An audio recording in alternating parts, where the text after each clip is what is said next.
Sveiki! Dažādi laikmetu satikšanās, ugunskurs, kas ir tāds seno cilvēku ieviesums, sēdēt vakarā pie ugunskura, un meža traktors, kas ir samērā nesen parādība cilvēces vēsturē, kaut kāds cilvēks tehnisks progress.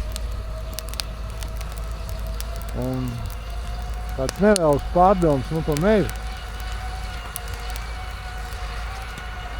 Vakars atnāca uz telefonu paziņojums, kad ārā būs briesmīgs augstums, pār par 20 grādiem. Es vairs neatceros, kur no valstu valdībām, vai Latvijas vai Lietuvas, man par to brīdināja, ka esot laikam jāuzturās iekštelpās, ir jāapģērbjās atbilstoši un tā tālāk. Un tas tā patīk bišķiņ laika apakaļ, kādreiz mežu cirt ar cirvi. Es atceros manā kādā bērnībā tur tāds vīrs pieiet pie apses, kurš diametrā bija apmēram tā vīra izmērā, un vienkārši ar to pašu veikalu cirvi, kāds viņš ir. Vieglām kustībām to apsi nocērt un nogult tieši tur, kur viņai būtu jānokrīt. Vai es to šodien varētu izdarīt? Droši vien, kad jā, man tas prasītu krietni ilgāku laiku. Nedarētu kaut kāds krievu laika veikalu cirvis par 5 rubļiem, vajadzētu fiskāru cirvi ar kaut kādu garo kātu. Un tad ir ilga domāšana, kā tur to visu darīt. Gar zem jau to koku dabūt. Kaut kad man vēl laikam bija ap 10 gadiem vai kaut kas tam līdzīgs. Tēvam vajadzēja kādu, kas stāv pie divroča, viņam otrā pusē. Un tā es mācījos ar vilkt ar to divroci, gāja traki. Tas bija tāds interesants laiks. Mežstrādniekam bija divrocis, cirvis, rupmaize ar speķi, ķīniešu termos ar tēju. Viss darbojās. Tie motorzāģi kaut kur eksistēja, kaut kur MRSā.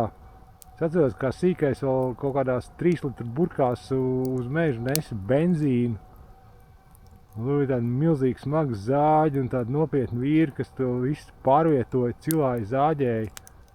Bet toreiz jau to mežu kaut kā, manuprāt, zāģēja vajadzēja kaut kādām saimniecības vajadzībām kaut ko būvēt, celt vai kurināt. Un tad viņi ar zāģēja. Un mūsdienās tas kaut kā ir aizgājis. Mēs zāģējam, un tā tehnoloģija tik tālu tikus par šitiem 40, 50 gadiem. Zāģē mašīna, izved mašīna. Ar harvesteru var dienā nozāģēt tik, cik mežstrādnieks vismaz nedēļu varētu zāģēt, ja ne ilgāk. Un tās cilvēks darba jauda, ko viņi mežā var izdarīt, ir tāda krietni pieaugusi, salīdzinot to, kas bija kādreiz. Un man tāds sajūta, ka tas mežs kļūst apkārt jaunāks, koki ir tievāki. Varbūt tikai tāds mans pārdoms par to, ka kādreiz zāle bija zaļāka un kaut kur tuvējā strautā varēja cilāt akmeņus un kāds akmeņgraužus ķert. Šobrīd tas strauts ir gan arī izsusējis, un tur nekas riktīgi netek, nav ar akmeņgraužu. Nav vairs tie sēņu meži. Viņi kaut kādi izzuda kaut kādos 80. gadu beigās, tur parādījās lielās cirtis. Un tad bija jāiet tām cirtēm apkārt, lai sēņotu. Un beigās jau nocirta tik daudz, ka pat riktīgi apkārt nevarēja apiet, un tās sēņu vietas kaut kur pazuda. Mūsdienās tas ir tāds, palicis ir tādi pudurīši, kuros ir sēnes, un tā kā puskilometrs, kilometru pārgājiens pa dažādu vecumu cirtēm. Tas ir tāds, nu, vienkārši faktu konstatācija, kā tā dzīve ir. Un mežs ir jāsaimnieko, ar viņu ir jāstrādā, koki ir jāzāģē. Tas ir tāda, nu, patiesībā mūsu eksistences pamatā, jo koksne ir lielā mums ir vienīgais resurss, kurš pieaug atjaunojās, ir nocērtams, izmantojams. Un tā viss iet pa apli. Cik daudz mums vajag skriet pakaļ tehnikas progresam, un tomēr te vēl pasēdēt pie uguns, kur traktors kaut kur aizbraucis tālumā, kaut kur tur. Debesīs spīd zvaigznes, noteikti tā kamera viņas nerāda. Mums zvaigžņot nakts, tur ir kaut kur sietiņš augšā.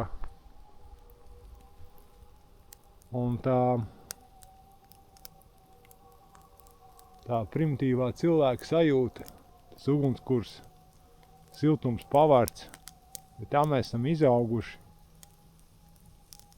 Un vai mēs pie tā kaut kad atgriezīsimies tā, vai tas būs tikai tā, iziet ārā, pasēdēt pie ugunskura un tad iet uz māju.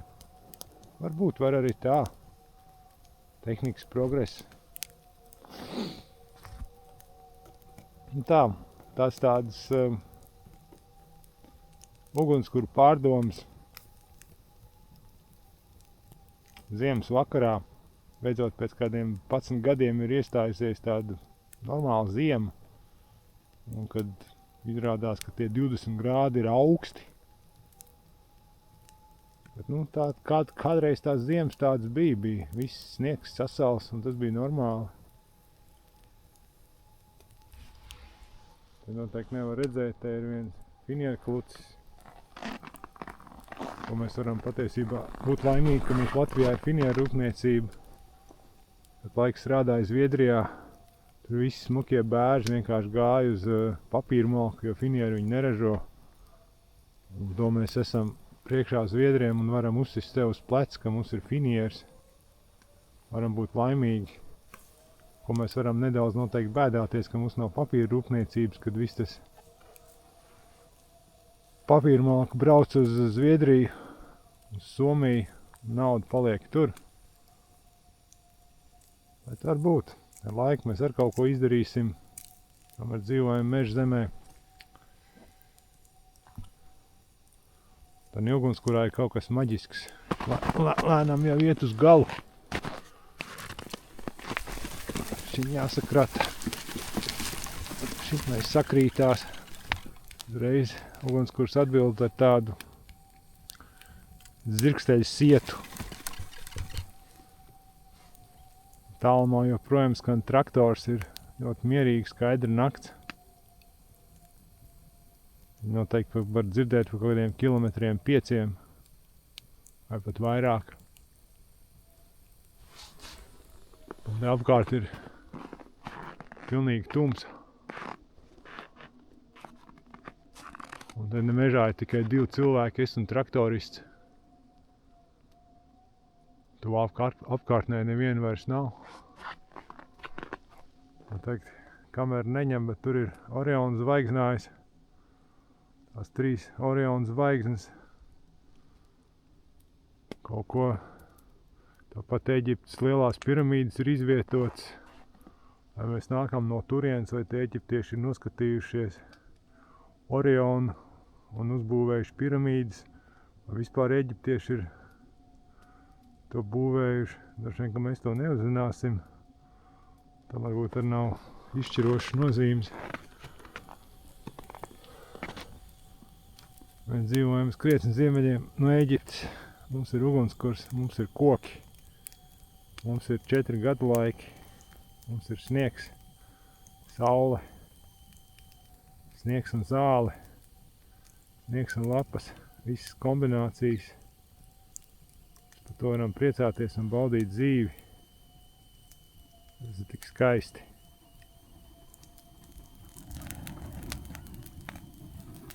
Viņš viņi iemet kā degļu zaru un tas tā nedaudz ir pažūs un uguns liesmas metās iekšā eglēs un nāk ar joni augšā un milzam daudz gaismas. Beidzot pat izgaismojās finieru klucis vienā pusē, taras klucis otrā pusē, tas ir baltauksnis. Vēl kaut kāda noteikti bišķiņa tā eglīte cietīs, bet nu, gan jau viņi izdzīvos. Un tā, tāds neliels filozofisks pārdomas vakarā pie ugunskura par dzīvi. Tas mežs ir tāds ļoti interesants un patiesībā patiesa. Vispār daba ir patiesa. Viņi visi parāda, kādi viņi ir. Tad jāpaskatās, jāpadomā, jāpavēro. Un tā egļu zara izdega, uguns atkal noplaka. Nāta lēnām noteikti tās pagals vēl līdz rītam kādu oglīti kvēlos. Labi, paldies, ka skatieties. Ar tā, tiekās mežā.